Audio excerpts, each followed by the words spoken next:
Роман у вершах «Родные дети» Нил Гілевіч написал амаль 40 год тому. У некалькіх словах сюжет такі. Паспяховы кампазітар Сцяпан Вячорка прыязджае на юбілей да маці ў родную вёску і сустракае там жанчыну, якую кахаў калісьці ў маладосці, а таксама звяртае увагу на яе прыгожую маладую дачку. Што было далей, зараз раскажу падрабязна, а вы пакуль падпішыцеся на канал і пастаўце падабайку. Пачынаецца твор з запеўкі. Пісаць бы мне пра час далёкі, нібы папракае сябе аўтар у першым жа радку. Але ён выбраў іншы шлях, і не факт, канешне, што на гэтым шляху яго будзе чакаць поспех, бо пісаць ён будзе пра сучаснасць, у якую жыве сам. Затым Нил Гілевіч звяртаецца да чытача. Гаворыць, што яны звязаны адной доляй, і гэта кніга для тых, хто хоча пазнаць жыццё, якому сам суддзя. Сцяпан Якубавіч Вячорка ўжо шмат год не наведваўся ў родны дом. Ён і сам сябе за гэта лаяў і кожнае лета збіраўся завітаць у родную вёску, але так атрымлівалася, што маці, стаміўшыся чакаць сына, сама прыязджала да яго. Бо ў Сцяпана штодзённа праца, служба, ну а калі не праца, то пуцёўка выпадала то ў Крым, то ў Сочы, то на Каўказ. Як тут адмовіцца? Была і яшчэ адна прычына, чаму Вячорка не спяшаўся ў родную вёску. Ужо некалькі год там жыла жанчына, якую ён кахаў у маладосці. Альжбету Францаўну накіравалі туды працаваць настаўніцай у мясцовай школе. Пра гэта Сцяпану расказала маці, аднойчы завітаўшы да яго ў госці. Калі новай настаўніцы выдзелілі хату, яна прывезла ад бацькоў дачку гадоў 15. З мужам Альжбета Кудзёлка развялася. І вось аднойчы Сцяпан Вячорка атрымаў ад брата ліст, у якім той нагадваў, што іх маці Сохве Пятроўне праз месяц, якраз на свята Купалі, спаўняецца 70 гадоў. Вячорка і сам памятаў пра юбілей і разумеў, што гэтым разам абавязкова трэба ехаць. Ну а наконт магчымай сустрэчы з Альжбетай, Вячорка ўжо за 40, даўно гэта было, да і ці мала што ў жыцці бывае. І Сцяпан паехаў. У дарозе ён успамінае маці, сваіх братоў Антося, Мікіту, Тамаша і сястру Лёдзю. Тамаш, адзін з іх усіх застаўся ў роднай вёсцы. Цяпер ён гаспадар у саўгасе, ударнік працы і добры сем'янін. У яго з жонкай Антонінай шмат дзяцей. Сястра Лёдзя жыла добра ўжо амаль 2 дзесяцігоддзі са сваім мужам Вінцусём, хоць і без асаблівай раскошы ў доме. Сцяпан успамінае, як сястра пазнаёмілася са сваім будучым мужам. У той час Сцяпан вучыўся ў кансерваторыі, а Лёдзя жыла ў Мінску, у інтэрнаце, працавала падсобніцай на будоўлі. І вось аднойчы ў клубе яе запрасіў на танец адзін нейкі бедна адзеты малады чалавек. Потым яны пачалі сустракацца, бачыліся амаль кожны вечар. Хлопец быў сімпатычным, умеў пажартаваць і звалі яго Венька Шкут. Пазней аказалася, што ніякі ён не бядняк, а прафесарскі сынок. Але з бацькамі Венька быў у контрах, не браў ад іх ні капейкі, сам працаваў і вучыўся завочна. Яшчэ адзін брат Сцяпана Вячоркі, Антось, філосаф-сацыёлаг, дацэнт сталічнай ВНУ. Менавіта з Антосем найлепш ладзіў дзядзька Лёкса, таксама філосаф, толькі аднарода. Добрыя ўзаемаадносіны з Лёксам былі таксама і ў Сцяпана, і ў Тамаша. А вось старэйшага з братоў зводнага Мікіту дзядзька не любіў. Бацька Мікіты, Зміцер Рэпа, пакінуў Зосю маладой, пайшоў да другой жанчыны, калі сыну было 5 гадоў. І гэтую крыўду Мікіта пранёс праз усё жыццё. Потым Зося выйшла замуж за Якуба і жылі яны шчасліва, а Мікіта Рэпа вырас чалавекам з амбіцыямі, якіх, магчыма, у яго было нават і зашмат. Ужо ў дарослым узросце ён змяніў прозвішча з Рэпы на Рэпо, каб здавацца больш аўтарытэтным. Так Сцяпан ехаў і перабіраў у памяці ўсіх, з кім ён хутка сустрэнецца зноў. Была запрошана на юбілей таксама і мясцовая настаўніца Альжбета Францаўна. 22 гады таму менавіта яна і была той самай маладой дзяўчынай з валасамі як шоўк, якая спяшалася на сустрэчу да свайго каханага. Далей у рамане пачынаецца лірычнае адступленне пра Беларусь. Паэт піша, што яго чаруе хараство роднай краіны, а без роднага паветра ён увогуле дыхаць не можа. Кругом бары, лясы, пагоркі, касагоры, лугавіны, азёры і рэкі, па якіх цячэ вада, нібы кроў у артэрыях. Прыпыніцца гэты ток і канец усяму. У такім апісанні Беларусь з'яўляецца прыгажуняй, у якую паэт закаханы навек. А потым мы даведваемся пра гісторыю кахання Сцяпана і Альжбеты. Альжбета Кудзёлка была дзяўчынай з жывым розумам і шчодрай душой. Як гляне на якога хлопца сваімі кармі вачыма, лічы, што ён прапаў. Альжбета была выдатніцай у педвучылішчы, ды і музычным талентам дзяўчыну Бог не абдзяліў. Сцяпан упершыню убачыў Альжбету на інтэрнацкай вечарынцы, калі яна хвацка грала на лыжках польцы ў такт. На вечарынку, туды, дзе жылі будучыя настаўніцы, Сцяпана прывёў яго аднакурснік Юзік Бэнсь. Калі полька скончылася, заіграў вальс Альжбета, са Сцяпанам танцавалі разам, а потым Сцяпан паказаў, што ён можа майстэрскі заіграць польку на баяне. У наступную суботу Вячорка зноў прыйшоў на танцы ў інтэрнат. І загадзя падрыхтаваўся. Ён напісаў прызнанне ў вершах на паперцы, якую потым паклаў у кішэню. Калі заіграла музыка, пачаліся танцы, Вячорка дастаў з кішэні паперку і працягнуў Альжбеце са словамі «Гэта вам». Пачуў у адказ «Не разумею, што за жарт». Сцяпан паглядзеў на тое, што было ў яго руках, а там замест прызнання ў каханні банкнота ў 100 рублёў. Вось канфуз ды канфуз. Сцяпан выбег на ганак, Альжбета за ім, і потым ён перадаў ўсё ж такі гэтую паперку з прызнаннем у каханні і папрасіў, каб пазней прачытала. У той май Сцяпан быў вельмі шчаслівы і не здагадваўся, што на Альжбету вока таксама палажыў яго сябр Юзік Бэнсь. Аднойчы Бэнсь сказаў Вячорку, што яны паедуць у вёску даваць канцэрт хлебаробам. Сцяпан узрадаваўся, таму што ён любіў такія паездкі. У вёсцы брыгадзір размеркаваў артыстаў з Менска па хатах на начоўку. Бэнсь разам з Вячоркам сталі гасцямі ў хаце заможнага гаспадара Базыля Крата. У гэтага Базыля была дачка Елена. Яна даўно ўжо хадзіла ў нявестах, і патэнцыяльных жаніхоў у яе было шмат, але потым кожны з іх некуды знікаў. Адным словам, угулёна была дзеўка. Выпадкова Бэнсь падслухаў размову маці з дачкой, і аказалася, што Елена, цяжарная, нагуляла дзіця з адным з сваіх жаніхоў. І Бэнсь вырашыў, што цяпер будзе самы раз усушыць дзяўчыну Сцяпану. І пачаў ажыццяўляць свой план спачатку, нашаптаў Елене, быццам бы яго сябр яе вельмі ўпадабаў, а потым і бацькам яе даў намёк, што ў хату ім зяця прывёў. Увечары пасля канцэрта за сталом Сцяпан перабраў гарэлкі, ледзьве дапоўз да ложка, лёг, а побач з ім легла Елена па загаду маці, каб не ўпусціць мужыка. А раніцай усе сталі угаворваць Сцяпана, каб жаніўся цяпер на дзеўцы. Бэнсь таксама сказаў «Жаніся, а то вылецеш з кансерваторыі ды з камсамола». Сцяпан, уражаны тым, што не дачакаўся падтрымкі ад сябра, выйшаў з хаты. Далей у рамане ідзе адступленне другое, іранічнае. «Штосьці я пра метафоры забыўся», піша паэт, «не даруй мне гэтага крытык». Бо цяпер не пахвальна даступнай мовы гаварыць, трэба пісаць арыгінальна, так, каб ніхто нічога не разабраў, іранізуе Ніл Гілевіч. А затым падкрэслівае, што б там не было ў модзе, а ён аддае перавагу ямбу, якім і піша гэты свой раман у вершах. Пасля той гісторыі, якая з ім здарылася, Сцяпана Вячорку аж калаціла ад агіды, але расказаць усё Альжбеце ён так і не змог. Дзяўчына заўважыла, што Сцяпан вярнуўся з паездкі панурым, негаваркім, нейкім разгубленым, але дабіцца ад яго нічога яна не здолела. Міналі дні і тыдні, і паступова Вячорка вяртаўся свой ранейшы настрой. Разам з Альжбетай хадзіў на танцы, а таксама гуляць у садок ля Свіслача ракі. З Бэнсем ён амаль не размаўляў. А потым Вячорка напісаў песню, якая мела поспех. Амбітнаму Юзіку гэта было непрыемна. Атрымлівалася, што яго былы сябра яшчэ і больш таленавіты, чым ён. Адным майскім вечарам Альжбета атрымала ананімны ліст, і ў ім невядомы аўтар паведамляў, што яе любімы Сцёпа ў вёсцы Доўгія Брады нагуляў Елене пуза.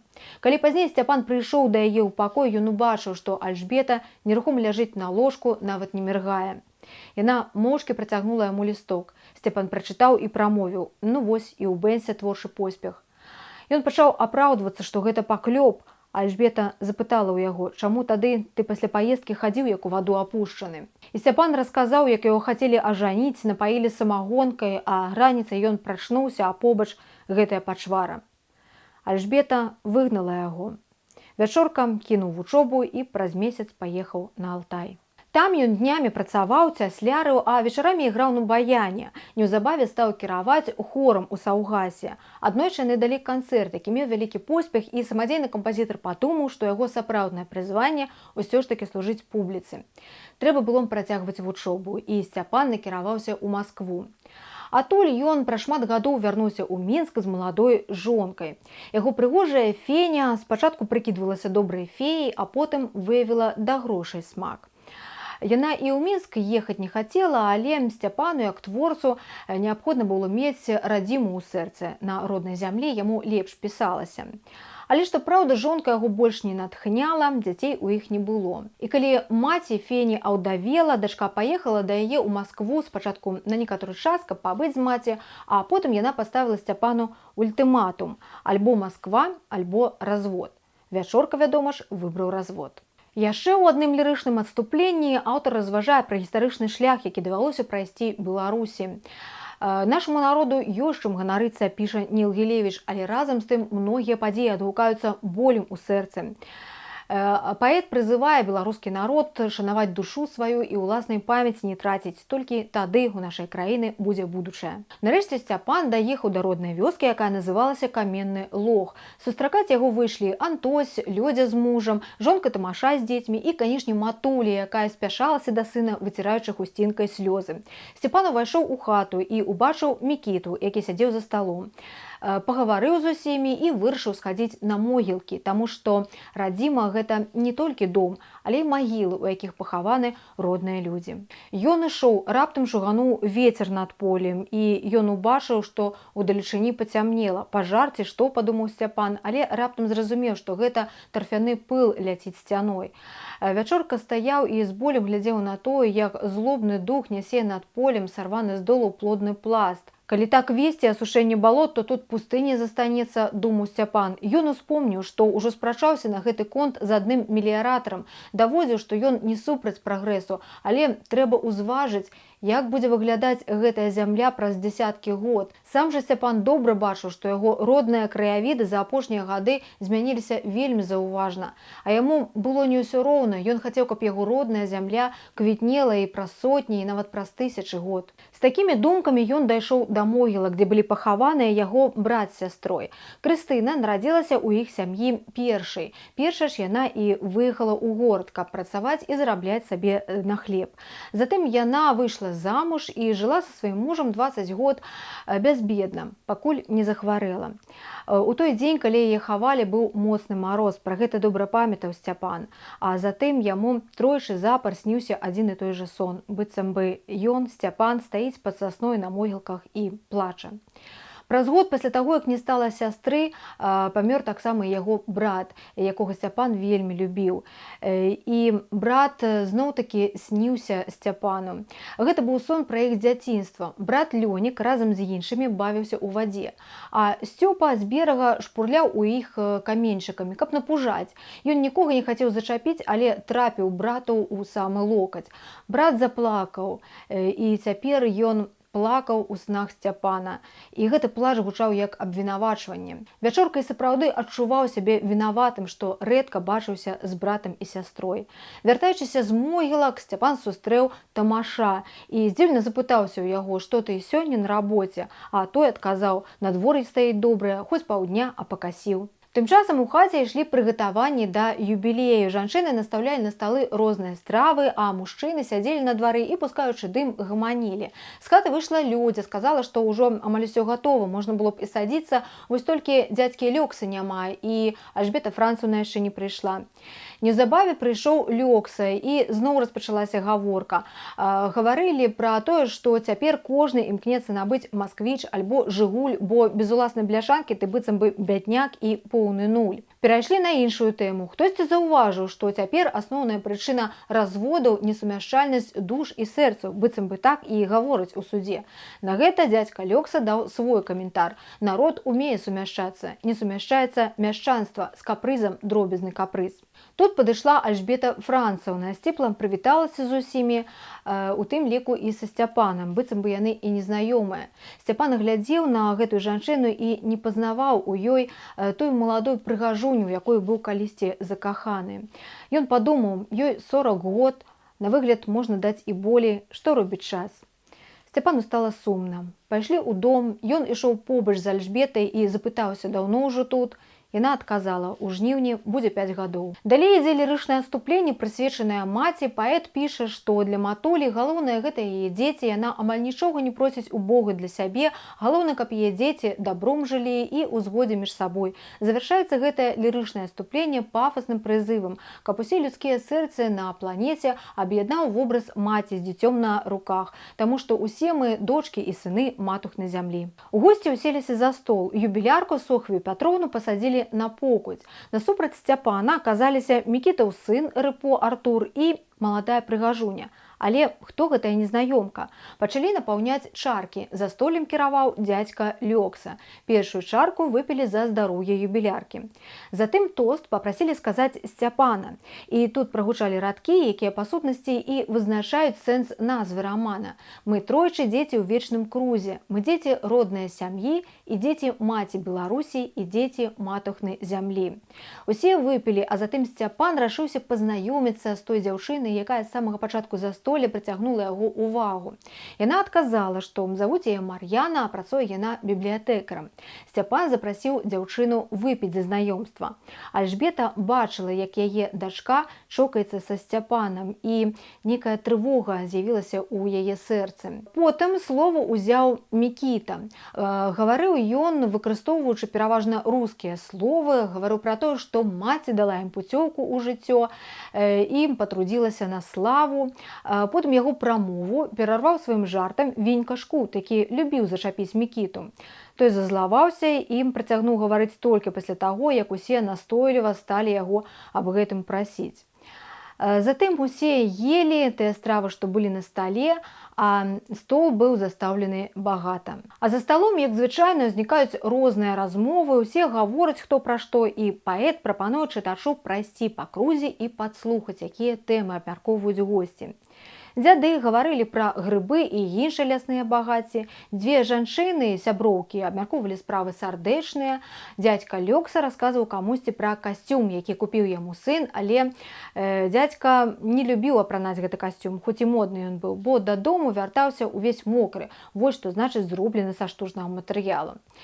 Паеўшы, госці зноў узнімалі келіхі, а гаспадыня час ад часу запрашала то аднаго, то другога адведаць смакаты. Каб не гаварылі потым госці, усяго было і піць, і есці, але прымусу не было. У наступным адступленні кулінарным Ніл Гілевіч гаворыць пра тое, што наша закусь у пашане ў знатакоў застольных спраў. Затым ідзе пералік беларускіх страў. Вяндлінка з водарам ядлоўца, бабка са скваркамі, бліны з мачанкай-верашчакай, вантрабянка, калдуны палітая смятанкай. Паэт апраўдвае добры апетыт беларусаў у наступных радках. Калі на свеце нехта дзесьці умее добра працаваць, то умее добра ён і з'есці, і адпаведна згатаваць. Калі за сталом на юбілеі Сохві Пятроўны ўсе наеліся, пачалі спяваць. Спачатку Альжбета Францаўна разам з іншымі жанчынамі зацягнула Дуброву, песню, якую напісаў Сцяпан. Потым былі і іншыя песні, а пасля пачаліся танцы. Мікітаў Артур вывеў Мар'яну танчыць твіст.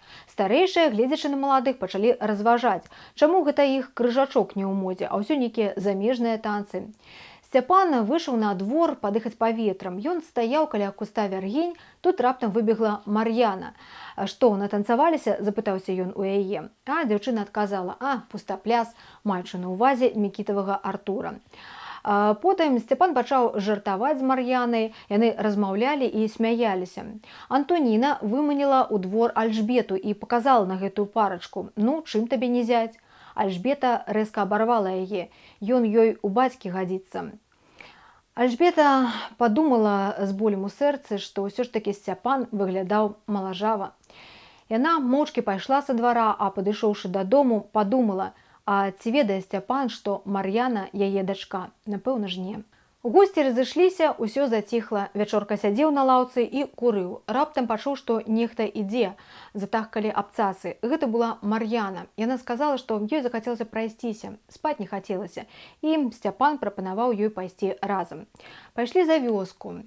Мар'яна запыталася ў Сцяпана: «А што такое шчасце?» І вячорка, які ўжо адчуў, быццам бы ён вярнуўся у сваю маладосць, пачаў гаварыць пра тое, што шчасце – гэта ісці побач з найлепшай жанчынай і ведаць, што яна цябе кахае і ты яе ўсёй душой. Мар'яна прыпынілася і удакладніла: «Я пра творчасць, славу, поспех, прызнанне публікі, пра гэта пытаю». «О, слава, гэта мне не цікава», – адказаў Сцяпан. Мар'яна сказала, што ёй падабаецца яго музыка. Вячорку гэта было прыемна. А затым дзяўчына заспявала. Яна спявала тую яго песню, якую ён напісаў яшчэ у студэнцкім інтэрнаце даўно. І спявала яна гэтую песню ў тым варыянце, у якім яе не мог ведаць ніхто, акрамя Альжбеты. Сцяпан зразумеў, што Мар'яна – гэта дачка той, каго ён кахаў у маладосці і каго ён згубіў.